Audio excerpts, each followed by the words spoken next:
नमस्कार दोस्तों, कहानी शुरू होती है ब्रिटिश काल से।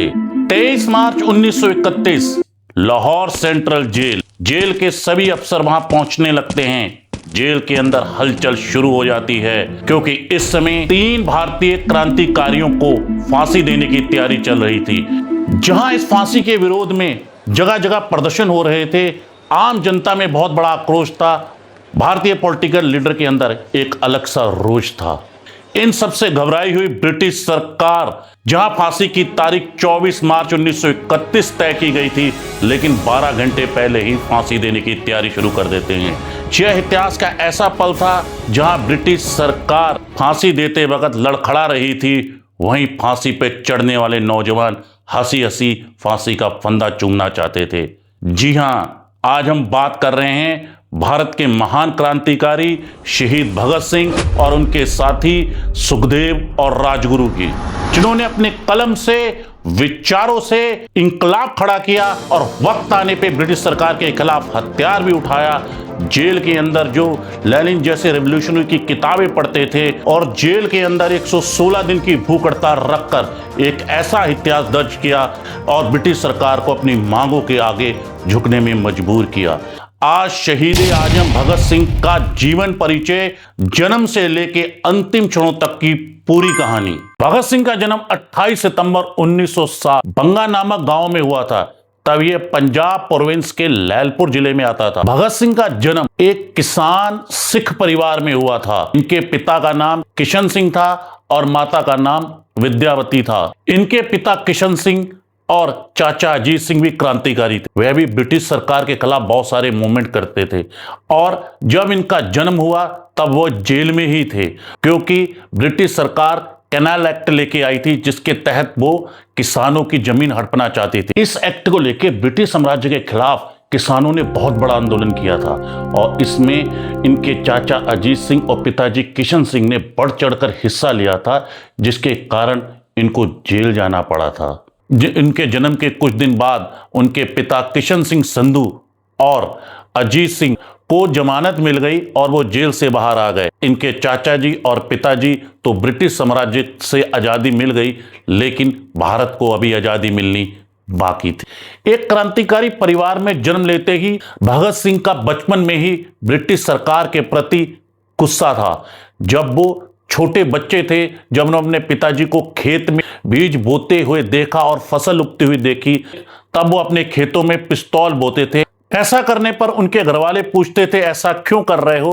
तो वो कहते थे, जैसे आप बीज बोकर फसल पैदा करते हो, ऐसे में पिस्तौल बोकर बहुत सारी अपने खेतों में बंदूकें पैदा करूंगा और ब्रिटिश साम्राज्य के खिलाफ जंग लड़ूंगा और इस देश को आजाद कराऊंगा। छोटी सी उम्र में ऐसे विचार रखने वाले भगत सिंह ने अपने परिवार को, लोगों को निशब्द कर दिया था, लेकिन तभी परिवार के लोगों को लगा कि शायद ये बच्चा आगे निकलकर भारत का बहुत बड़ा क्रांतिकारी बनेगा। भगत सिंह की शुरुआती प्राइमरी शिक्षा उनके अपने ही गांव के स्कूल में हुई। सन 1919 जब वो 12 साल के थे, तब देश के अंदर एक ऐसी घटना हुई जिसने पूरे देश को झिझोर कर रख दिया। 13 अप्रैल 1919 जलियांवाला बाग, जहां बैसाखी का मेला चल रहा था, तभी वहां पर बहुत भीड़ थी और कुछ क्रांतिकारी भी कुछ लोगों को संबोधित कर रहे थे, लेकिन तभी जनरल डायर के नेतृत्व में पुलिस फोर्स आती है, जबकि इस भीड़ में बड़ी तादाद में बुजुर्ग, महिलाएं और बच्चे भी थे, और उसका एकमात्र गेट बंद कर देती है और गोली चलाने का ऑर्डर देती है। गोलियों के बौछार से चारों तरफ अफरा तफरी हो जाती है। जलियांवाला बाग से बाहर निकलने का कोई रास्ता भी नहीं था। लोगों को मरने के लिए छोड़ दिया गया था। लोग दीवार कूदने की कोशिश करते और गोलियों के बौछार से नीचे गिरते, लेकिन वहां पर एक कुआं था जिस पर लोगों ने कूदकर अपनी जान बचाने की कोशिश की, लेकिन गोलियों के बौछार से वह कुआं भी पूरी तरीके से लाशों से भर गया था। इस इंसिडेंट ने पूरे देश में हर भारतीय में आक्रोश पैदा कर दिया था। ब्रिटिश सरकार के अनुसार इसमें 359 लोग मारे गए थे, लेकिन नेशनल कांग्रेस कमेटी के सर्वे के अकॉर्डिंग इसमें 1000 लोग मारे गए थे। भगत सिंह तब अपने गांव के प्राइमरी स्कूल में पढ़ते थे। यह खबर सुन के वे बहुत आहत हुए। घर वालों को बगैर बताए 12 मील पैदल चलकर वह जलियांवाला बाग पहुंचे और अपनी एक बोतल में उस खून से लथपथ मिट्टी को भरा और अपने घर ले आए। और तब उन्होंने सौगंध खाई कि भारत के हर मासूम के खून के कतरे कतरे का बदला वो अब अंग्रेजों से लेंगे। दोस्तों, हमारे चैनल को सब्सक्राइब कीजिए, वीडियो को लाइक और शेयर कीजिए ताकि हमारा एक रिश्ता बन सके। हम ऐसी और भी बायोग्राफी और करंट टॉपिक के मुद्दे आपके साथ शेयर कर सकें। भगत सिंह पढ़ने में बहुत अच्छे थे और उन्हें पढ़ने का बहुत शौक था। उनकी गिनती इंटेलिजेंट स्टूडेंट में होती थी। प्रारंभ में उन्होंने कक्षा 5 तक की शिक्षा अपने गांव के स्कूल में ली। जब स्कूल बदलने का समय आया तब उन्होंने ब्रिटिश स्कूल में शिक्षा लेने से साफ इनकार कर दिया। तब उन्होंने दयानंद एग्लो वैदिक स्कूल में एडमिशन लिया। जलियांवाला हत्याकांड के बाद अब महात्मा गांधी जी ने अंग्रेजों के खिलाफ नॉन कॉरपोरेशन मूवमेंट 1 अगस्त 2020 को शुरू कर दिया, जिसके तहत भारतीय ब्रिटिश सरकार से जुड़ी हर चीज का बहिष्कार करेंगे। नॉन कॉरपोरेशन मूवमेंट को पूरे देश से बहुत ज्यादा सपोर्ट मिला। ब्रिटिश प्रोडक्ट, ब्रिटिश टाइटल और ब्रिटिश ऑफिस का पूरे देश भर में विरोध होने लगा। लोग इस मूवमेंट से जुड़े और अब पूर्ण स्वराज्य मतलब कि पूरी तरीके से ब्रिटिश साम्राज्य का सफाया इसकी मांग करने लगे। भगत सिंह भी इस मूवमेंट में जुड़े। भगत सिंह ना कि खुद अपने दोस्तों को भी इस मूवमेंट में शामिल करते थे। ब्रिटिश स्पॉन्सर किताबें और कपड़ों को वो खुलेआम जला दिया करते थे। इस विरोध के चलते ब्रिटिशर काफी परेशान थे। लेकिन तभी एक इंसिडेंट होता है कि यूनाइटेड प्रोविंस मतलब उस वक्त के यूनाइटेड प्रोविंस मतलब कि आज के उत्तर प्रदेश जिला गोरखपुर में एक पुलिस चौकी के सामने कुछ भारतीय ब्रिटिश सरकार का विरोध कर रहे थे। पुलिस वालों ने उनको रोकने की कोशिश की लेकिन वो नहीं माने। पुलिस वालों ने उन पर गोलियां चला दी, जिससे कुछ भारतीयों की मौत हो गई और गुस्से के मारे वो भारतीय भड़क गए और पुलिस वाले भागकर पुलिस स्टेशन में छिप गए। लेकिन भड़की हुई भीड़ ने उस पुलिस चौकी को आग लगा दी, जिसमें 23 पुलिसकर्मी मारे गए और कुछ भारतीयों की भी जान गई। इस घटना से गांधी जी भी बहुत आहत होते हैं और वो नॉन कॉरपोरेशन मूवमेंट को वापस ले लेते हैं। भगत सिंह और बहुत सारे लोग इस चीज से परेशान हो जाते हैं कि इतना आगे जाकर अब पीछे नहीं हटना चाहिए था। नॉन कॉरपोरेशन मूवमेंट के वापस होने के बाद भगत सिंह भी काफी परेशान हो गए थे। जो आजादी के सपने वो सुजोए हुए थे वो कहीं थोड़े से बिखरते हुए दिख रहे थे। लेकिन उन्होंने खुद ही कुछ करने की सोची, क्योंकि वह हाथ पर हाथ रखे नहीं बैठ सकते थे। उन्होंने 1922 में लाहौर नेशनल कॉलेज में एडमिशन लिया, जिसकी स्थापना लाला लाजपत राय ने की थी। वहीं से उनकी दोस्ती सुखदेव थापर और गोपाल राय जैसे व्यक्तियों से हुई। कॉलेज के दिनों में भगत सिंह सोशलिज्म और रिवॉल्यूशन से रिलेटेड बहुत सारी किताबें पढ़ते थे और अपने दोस्तों के साथ इसके बारे में चर्चा भी करते थे। कई रिवॉल्यूशन के बारे में पढ़ा करते थे और खुद को इसके बारे में जोड़ने की सोचा करते थे। वह देश में हो रहे सभी मुद्दों को लेकर शाम को दोस्तों के साथ बैठकर डिबेट भी किया करते थे। इन्हीं दिनों उनके घर में उनकी शादी की बात भी चलने लगती है। लेकिन भगत सिंह इस चीज में बिल्कुल इंटरेस्ट नहीं थे। वो देश के लिए अपने आप को समर्पित कर चुके थे और उन्होंने घर वालों को साफ कह दिया था कि आजादी से पहले अगर मेरी शादी होती है तो मेरी दुल्हन मौत ही होगी। इसके बाद वह कानपुर आए। कानपुर में वो बंगाल रिवॉल्यूशन पार्टी को ज्वाइन करने के लिए आए थे। लेकिन सन 1924 में उनकी मुलाकात राम प्रसाद बिस्मिल और सचिंद्र नाथ सान्याल से हुई और उनकी पार्टी हिंदुस्तान रिपब्लिक एसोसिएशन आचार्य को ज्वाइन किया, जिसका गठन चंद्रशेखर आजाद जी ने किया था। यहीं से उनकी मुलाकात चंद्रशेखर आजाद से हुई और कुछ ही समय में वो चंद्रशेखर आजाद के चहेते भी बन गए थे। कानपुर में ही उनकी मुलाकात गणेश शंकर विद्यार्थी से हुई, जो कि एक पत्रकार थे और स्वतंत्रता सेनानी भी थे। गणेश शंकर भी भगत सिंह से प्रभावित हुए और उनका साप्ताहिक अखबार प्रताप निकला करता था और उसमें भगत सिंह बलवंत सिंह के नाम से लिखने लगे। उसमें भगत सिंह विश्व भर में हुए रिवॉल्यूशन की ऑटोग्राफी लिखते थे और उसको ट्रांसलेट करते थे। उनके लिखे हुए लेखों की बहुत प्रशंसा होती थी। अपने कानपुर के अंदर छोटे से जर्नलिज्म के करियर में उन्होंने कई अखबारों और मैगजीनों के लिए लिखा, जैसे प्रताप, कीर्ति, वीर अर्जुन और वंदे मातरम जैसे। हर जगह से इनको प्रशंसा मिली और इनकी पर्सनैलिटी की तरह इनके लिखने का अंदाज भी सबसे हटकर था। वे अपने लेख से ही अंग्रेजों के पुर्जे हिला दिया करते थे। इनका लेख पढ़ने के बाद लोगों के अंदर अंग्रेजों के प्रति एक शक्ति जाग जाती थी। सन 1925 में उनकी दादी जी की तबीयत खराब के कारण वह दोबारा लाहौर मतलब कि पंजाब लौट जाते हैं। सन 1926 में उन्होंने लाहौर में ही एक नौजवान भारत सभा नाम की पार्टी का भी गठन किया, जिसका संचालन अमृतसर से भी होता था। इसमें पंजाब भर के सभी नौजवानों को जोड़ा जा रहा था। इसमें मजदूर, किसान या और तरीके से दबे कुचले लोगों पे हो रहे अन्याय के बारे में भी बताया जाता था। इस सभा को बनाने का आइडिया भगत सिंह जी को अमृतसर के एक स्वतंत्रता सेनानी डॉक्टर सत्यपाल जी ने दिया था। वक्त के साथ लोग इसके साथ जुड़ने लगे और प्रो पॉलिटिक्स आइडिया वाले लोग भी इसको ज्वाइन करने लगे। उसके बाद वहां लोकल दल कीर्ति किसान और नौजवान भारत सभा अब अमृतसर के अंदर एक मंच पर आए। सन 1926 में भगत सिंह की मुलाकात सोहन सिंह जोश नामक स्वतंत्रता सेनानी और एक किसान नेता से हुई और उनकी मदद से गुरमुखी में छपी मैगजीन कीर्ति में उनको लिखने का मौका मिला। अब उन्होंने कीर्ति नामक मैगजीन में लिखना शुरू कर दिया। वह अगले 1 साल तक इस मैगजीन में वो लेख लिखते रहे।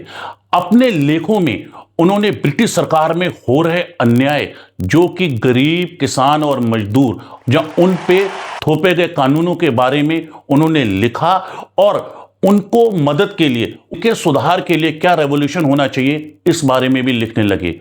उनके लेख से मजदूर से लेकर किसान कायल होने लगे। भगत सिंह के लिखे लेखों ने किसानों और मजदूरों के अंदर चेतना जगाने का काम किया। वह ब्रिटिश सरकार के खिलाफ हो रहे अन्याय को और उनको कैसे सुधारा जाए और रेवोल्यूशन के लिए पोस्टर छपवाने और पंपलेट छपवाकर दीवारों में चिपकाना और गली मोहल्लों में नुक्कड़ सभा करने लगे, जिससे लोगों को अपने अधिकारों के प्रति, ब्रिटिश सरकार के खिलाफ हो रहे अन्याय के प्रति लोगों को जागरूक करने लगे। उनके इस कदम के साथ आम भारतीय मजदूर, किसान व गरीब के अंदर उनकी एक पहचान बन गई। लेकिन साथ साथ ब्रिटिश सरकार के आंखों में भी अब चुभने लगे। ब्रिटिश सरकार भी उनको जानने लगी थी और उनके बहुत सारे लेखों को ब्रिटिश सरकार ने बैन भी कर दिया था। जहां ब्रिटिश सरकार की नजर में भगत सिंह चढ़े हुए थे, सन 1927 में उनको पहली बार गिरफ्तार कर लिया गया। वजह 1926 में लाहौर बॉम्बिंग और 9 अगस्त 1925 में हुए काकोरी कांड की घटना की वजह से। काकोरी कांड यह 9 अगस्त 1925 में हुआ था। सहारनपुर से लखनऊ जा रही ट्रेन को लखनऊ के पास काकोरी नामक जगह में रोककर उसमें से ब्रिटिश खजाना लूट लिया था। मकसद इन पैसों से हथियार खरीदकर ब्रिटिश सरकार के खिलाफ प्रयोग किया जाए। इसका नेतृत्व राम प्रसाद बिस्मिल और अशफाक उल्लाह खान ने किया था, जो कि हिंदुस्तान रिपब्लिक एसोसिएशन के क्रांतिकारी थे। हालांकि चंद्रशेखर आजाद इस घटना से भाग निकले थे। बाद में इसके ट्रायल में राम प्रसाद बिस्मिल, अशफाक उल्लाह खान और ठाकुर रोशन सिंह और राजेंद्र लाहिड़ी नाम के क्रांतिकारियों को फांसी की सजा हुई थी और कई लोगों को आजीवन कारावास हुआ था। भगत सिंह 1924 में हिंदुस्तान रिपब्लिक एसोसिएशन में जुड़े थे। यही वजह था कि ब्रिटेन सरकार को उनको गिरफ्तार करने का मौका मिल गया। लेकिन ब्रिटिशर के पास इस मामले में भगत सिंह के खिलाफ ना कोई ठोस सबूत थे और ना ही कारण। लेकिन कुछ समय बाद ब्रिटिश सरकार को इस मामले में भगत सिंह को रिहा करना पड़ा। भगत सिंह रिहा होने के बाद वे चंद्रशेखर आजाद से मिलते हैं, क्योंकि चंद्रशेखर आजाद हिंदुस्तान रिपब्लिक एसोसिएशन जो उनका पूरी तरह से खत्म हो चुका था, जिसमें कई लोगों को आजीवन कारावास और फांसी हुई थी, और चंद्रशेखर आजाद की मदद करते हैं, हिंदुस्तान रिपब्लिक एसोसिएशन को रिफॉर्म करने की कोशिश करते हैं। एचआरए के रिफॉर्म के लिए अब सितंबर 1928 में दिल्ली में एक सीक्रेट मीटिंग हुई, जिसमें बिहार, बंगाल, महाराष्ट्र तक के कई क्रांतिकारियों को बुलाया गया, जो कि एंटी ब्रिटिश थे, रिवॉल्यूशन का आइडिया भी रखते थे। इसमें भगत सिंह का सबसे बड़ा इन्फ्लुएंस था और यहाँ पर उन्होंने हिंदुस्तान सोशल रिपब्लिक एसोसिएशन का गठन किया और यहीं पर इन सब की मुलाकात पहली बार राजगुरु से हुई। भगत सिंह अपने लेखों और एक्टिविटी से अब आम जनता की आवाज बन चुके थे। इस सन 27-28 में घटना घटती है कि पूरे देश में साइमन कमीशन का विरोध होने लगता है। पूरे देश में गो साइमन बैक के नारे लग जाते हैं। साइमन कमीशन एक ब्रिटिश सरकार द्वारा बनाया गया गठन था, जिसमें भारत में 1919 से संवैधानिक अधिकारियों को समीक्षा करना और भारत की पॉलिटिकल सिचुएशन पर रिपोर्ट तैयार करना और ब्रिटिश सरकार को सौंपना। लेकिन परेशानी ये थी, इस आयोग के लिए जो व्यक्ति नियुक्त किया था वो भी ब्रिटिश था। उसका नाम था जॉन साइमन। इस वजह से और सभी भारतीय लीडर और एक्टिविस्ट लोगों ने इसका पूरे देश के अंदर विरोध करना शुरू कर दिया और गो साइमन बैक के नारे लगने शुरू हो गए। तभी पंजाब के अंदर लाला लाजपत राय, जो एक स्वतंत्रता सेनानी भी थे, समाज सेवी भी थे, उनके नेतृत्व में भी गो साइमन बैक के नारे लगे और इस साइमन कमीशन का विरोध शुरू हुआ। पूरे देश में हो रहे प्रोटेस्ट ब्रिटिश सरकार को बिल्कुल भी भा नहीं रहे थे। इसी विरोध के अंदर एक ऐसी घटना घटी कि जहां भगत सिंह जी ने कलम के साथ साथ ब्रिटिश सरकार के खिलाफ हथियार भी उठाया। दरअसल में लाला लाजपत राय, जो एक स्वतंत्रता सेनानी थे और समाज सेवी थे, वह लाहौर के अंदर उनके नेतृत्व में साइमन कमीशन का विरोध हो रहा था। गो साइमन बैक के नारे लग रहे थे। वह विरोध करते हुए लाहौर रेलवे स्टेशन की ओर बढ़ रहे थे, लेकिन उनकी पुलिस के बीच गर्मा गर्मी हो गई। पुलिस दल का नेतृत्व कर रहे सुपरिटेंडेंट जेम्स स्कॉट निहत्थे प्रदर्शनकारियों पर लाठीचार्ज करा देते हैं और इस लाठीचार्ज में बहुत सारे लोग घायल हो गए और लाला लाजपत राय जी गंभीर रूप से घायल हुए और उनको हॉस्पिटल लेके जाया गया। सर्वल इंजरी की वजह से उनकी इस घटना में देहांत हो गया। इस घटना से पूरे देश के अंदर रोष फैल गया और भगत सिंह के अंदर एक ज्वाला जल उठी और वह भी भीतर से बहुत आघात हुए। भगत सिंह जी ने इस खूनी घटना का बदला अब खून से ही लेने की सोची।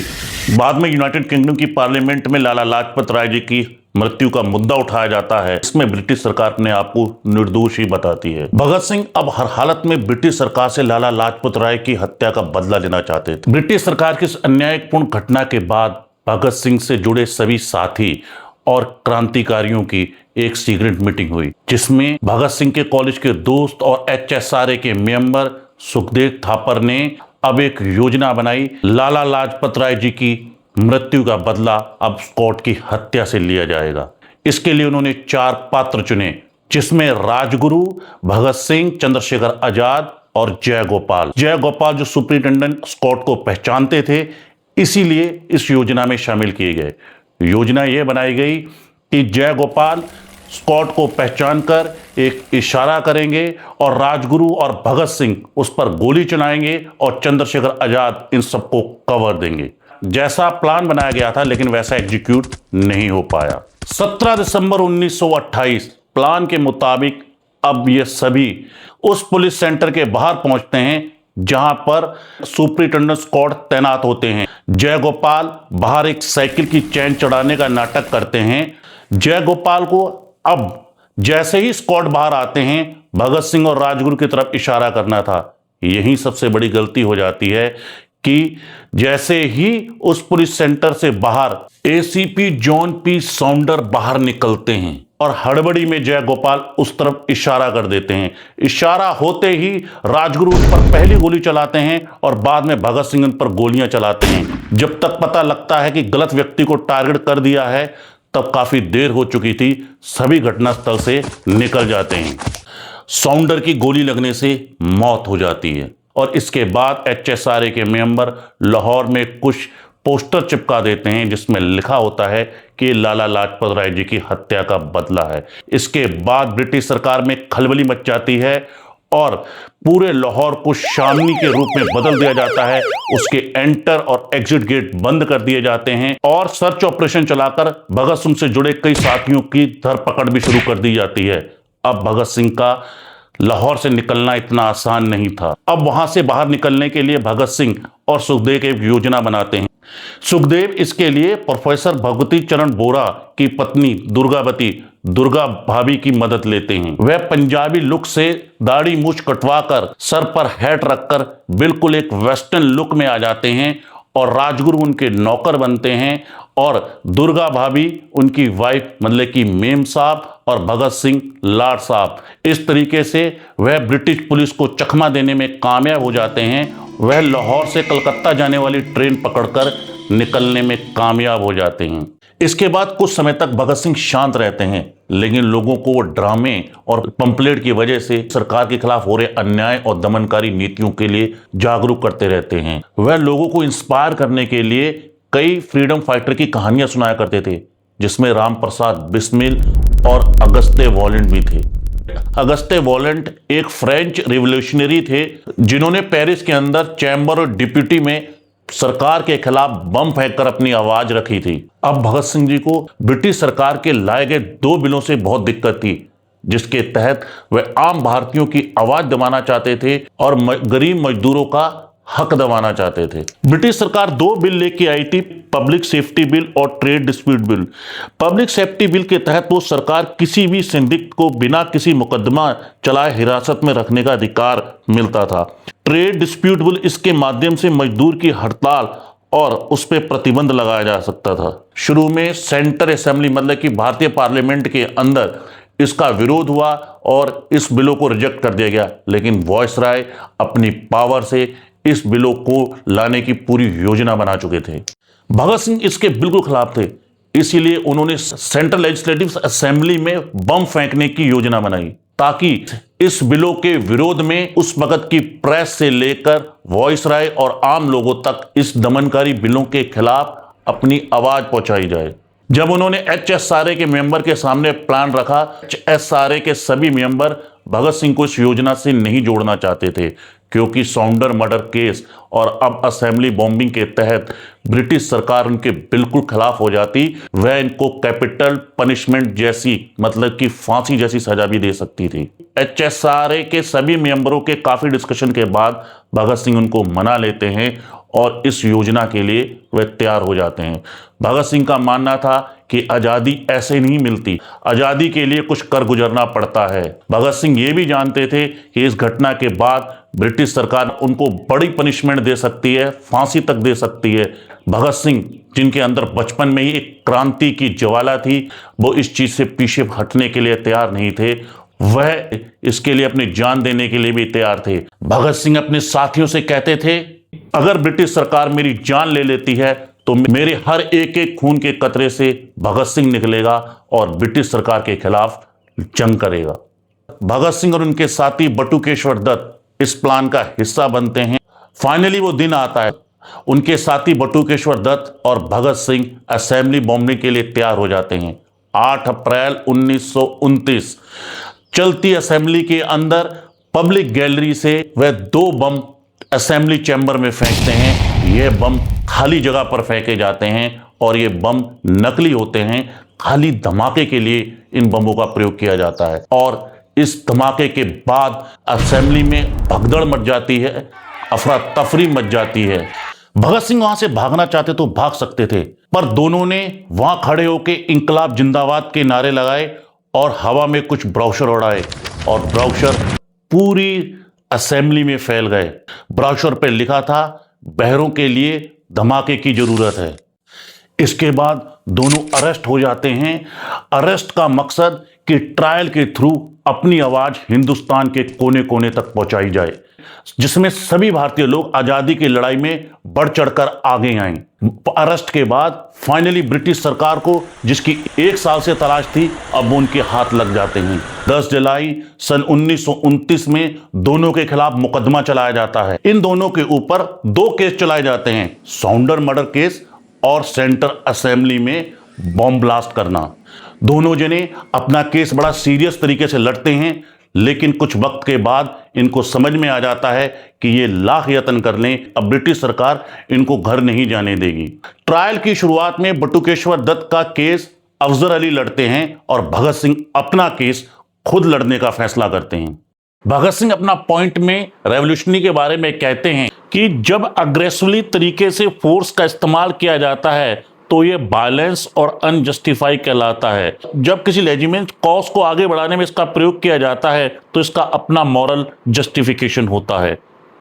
लेकिन कोर्ट किसी भी रिवॉल्यूशनरी को सही नहीं ठहराता, उसको अनजस्टिस इंडियन मानता है। लेकिन ट्रायल के दौरान पुलिस HSRA के बम बनाने वाले ठिकाने पर रेड मारती है और उसमें 21 से ज्यादा क्रांतिकारियों की गिरफ्तारी कर ली जाती है, जिसमें राजगुरु, जितेंद्र नाथ दास, सुखदेव, किशोरी लाल और जय गोपाल शामिल होते हैं। इस केस में भगत सिंह के लिए मुश्किलें तब बढ़ जाती हैं जब इसमें 3 मेंबर ब्रिटिश सरकार के अप्रूवल बन जाते हैं। भगत सिंह को फंसाने की कोशिश कर रही ब्रिटिश सरकार अब अपने काम पर लग जाती है। इसमें फरिंद्रनाथ घोष, हर्ष बोरा और जय गोपाल की भगत सिंह के खिलाफ कोर्ट में गवाही दिलवा देते हैं, जिससे भगत सिंह को काफी सदमा लगता है, लेकिन फिर भी वो खुद को संभालने की कोशिश करते हैं। गवाही के बाद मेनली 3 केसों में फैसला सुनवाया जाता है, जिसमें साउंडर मर्डर केस, बम बनाना और असेंबली में bomb blast. Special tribunal court के तहत 28 लोगों को इसमें सजा दी जाती है, जिसमें मेनली भगत सिंह, सुखदेव और राजगुरु को कैपिटल पनिशमेंट मतलब कि फांसी दे दी जाती है। ब्रिटिश सरकार के तीनों के फांसी के फैसले के साथ ही आम लोग और कई लोकल लीडर का विरोध प्रदर्शन शुरू हो जाता है। विरोध प्रदर्शन को देखते हुए कई बड़ी लीडर भी ब्रिटिश सरकार से इस कैपिटल पनिशमेंट को कम करने की रिक्वेस्ट करते हैं, लेकिन ब्रिटिश सरकार भगत सिंह की पनिशमेंट कम करने के लिए बिल्कुल भी तैयार नहीं थी। इसके बाद HSRA के बड़े और अटॉर्नी मेंबर भगत सिंह को बचाने के लिए हैबिस कॉर्पस पिटीशन भी फाइल करते हैं, लेकिन इसे भी जज विस्काउंट डिनोडिन के द्वारा डिनाई ही कर दिया जाता है। भगत सिंह के पिताजी भगत सिंह को एक खत लिखते हैं, जिसमें वो कहते हैं कि ब्रिटिश सरकार को मैं खत लिखकर इस पनिशमेंट पे कम करने या रोक लगवाने की गुजारिश करूंगा। लेकिन भगत सिंह इसके जवाब में अपने पिताजी को खत लिखते हैं कि मुझे इस सरकार से कोई मर्सी की जरूरत नहीं है। जिस रास्ते पर मैं हूं, यह रास्ता मैंने खुद ही चुना है और इसके अंजाम को मैं भली भांति जानता हूं और इससे मुझे कोई डर नहीं लगता और कोई भय नहीं है। जेल में रहते हुए भगत सिंह ने यह जाना कि ब्रिटिशर वहां भारतीय कैदियों पर बहुत दुर्व्यवहार करते हैं।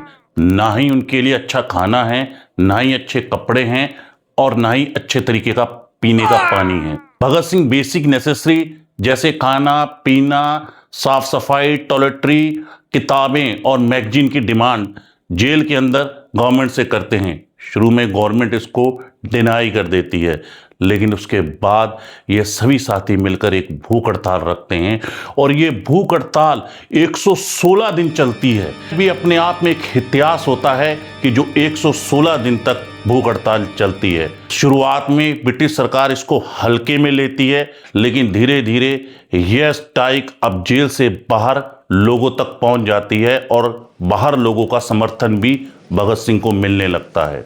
लोगों के समर्थन मिलते ही अब ब्रिटिश सरकार के कान खड़े हो जाते हैं। अगर भगत सिंह की जान भूख से चले जाती है तो लोगों में रोष फैल सकता है।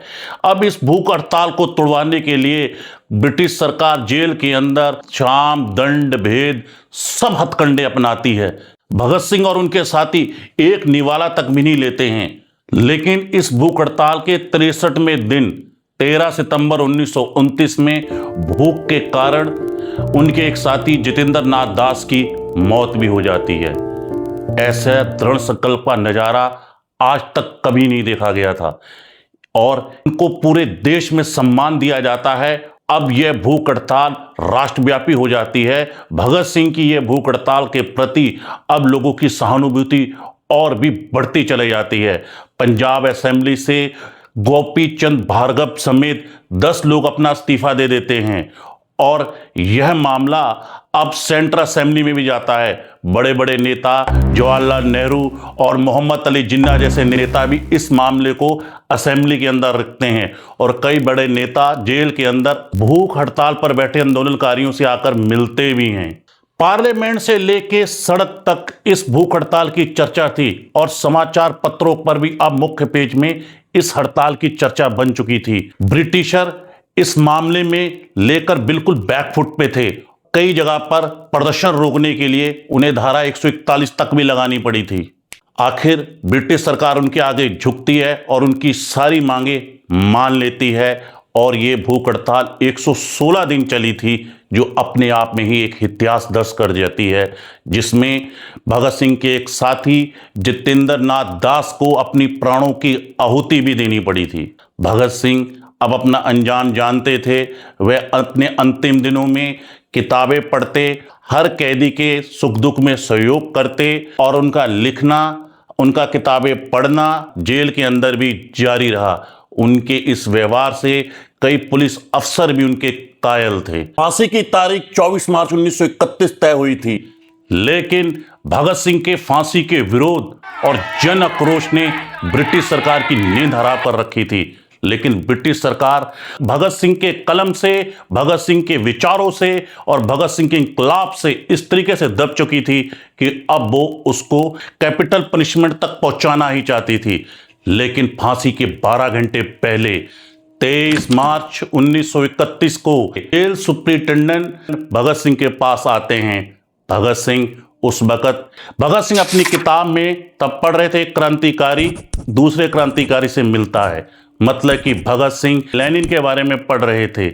तभी जेलर उनको आके कहता है कि आपका समय हो गया है, और समझ जाते हैं कि अब मुझे अपने इन शब्दों पे पूर्ण विराम लगाना हुआ। वो किताब को हवा में उछालते हैं और मांग रखते हैं हमको आंखें बंद कर और हथकड़ी ना लगाई जाए। फिलहाल जेलर सुप्रिंटेंडेंट की एक बात को मान लेते हैं, उनको हाथों में हथकड़ी नहीं पहनाई जाती है। 23 मार्च 1931 की शाम 7:30 बजे भगत सिंह और उनके दो साथी राजगुरु और सुखदेव को फांसी दे दी जाती है। फांसी के बाद ब्रिटिश सरकार का कानून भी यही कहता था कि अब उनके शवों को परिजनों को लौटा दिया जाए, लेकिन फांसी के तय सीमा से 12 घंटे पहले जो ब्रिटिश सरकार ने यह काला इतिहास रचा था, ब्रिटिश सरकार को यह भी भय था क्योंकि इस फांसी से आम जनता के अंदर रोष फैल जाएगा। वो तीनों क्रांतिकारियों की शवों को ले जाकर सिंधु नदी के किनारे तीनों लाशों को आग लगा देती है और दरिया में फेंकने की कोशिश करती है। तब भी वहां काफी लोग पहुंच जाते हैं और बाद कुछ जली हुई लाशों का वह दाह संस्कार करते हैं। आज भारत के अंदर उस जगह को हुसैना वाला कहा जाता है। भगत सिंह जब तक पैदा से लेके जिए, उन्होंने ब्रिटिश सरकार की नाक में दम करके रखा, और आज भी भगत सिंह के कलमों के विचार का इंकलाब और ब्रिटिश सरकार के खिलाफ लड़ने का दृढ़ संकल्प हर भारतीय के अंदर जोश भरता है। हालांकि 15 अगस्त 1947 को देश आजाद हो गया, आज भी कभी आम भारतीय किसी दमनकारी नीति के खिलाफ लोकतंत्र के अंदर प्रदर्शन करता है तो आइडियल चेहरा भगत सिंह ही होते हैं। 23 मार्च 1931 को भगत सिंह की फांसी वाले दिन पूरे देश के अंदर शहीदी दिवस के रूप में मनाया जाता है।